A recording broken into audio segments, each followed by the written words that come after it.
I'm gonna try to speed things up quick. Chapter 3 of Everything You Need to Ace English Language Arts in One Big Fat Notebook from the brains behind Brain Quest. Intensive pronouns. An intensive pronoun. What is an intensive pronoun? An intensive pronoun is basically a pronoun that emphasizes an antecedent. That's a word that a pronoun refers back to and replaces in a sentence, like, my brother tied his shoes himself. This is the intensive pronoun, and this, is the antecedent. Intensive pronouns always end with the words self or selves. Some intensive pronouns are myself, himself, herself, yourself, itself, themselves, ourselves, and yourselves. Yeah. Some examples is that I saw the aliens myself. Ooh. And now we're next up, and intensive and reflexive pronouns.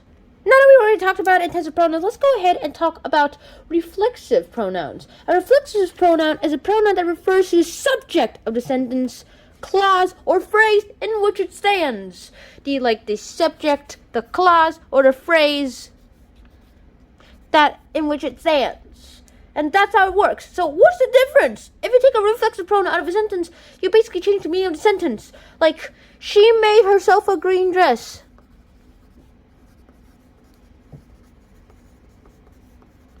Now, if you take away the word... I scribbled this out. If you take away the word herself, instead of meaning this,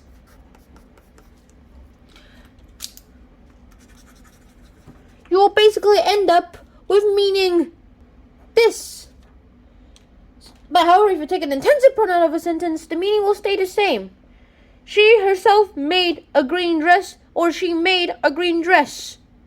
Both, even if you take away herself, it'll still stay the same. Last thing that you need to know about intensive pronouns is the fact that, yourself and myself and yourself can misuse a lot. But intensive pronouns only are used and belong in a sentence for one reason. To emphasize something. Like, let me emphasize this. Or let me emphasize something there. Or let me emphasize something here. Yeah. Otherwise, we could use the corrective, subjective, objective, or possessive pronoun. And that's basically it. That is the end. So I really hope you guys enjoyed this lesson on intensive and reflexive pronouns. And I hope to see you guys soon in another episode. This was really short. Hope to see you guys soon. Until next time, Shannon out. Peace. Time for intensive pronoun self-test. Yoo-hoo! Let's go!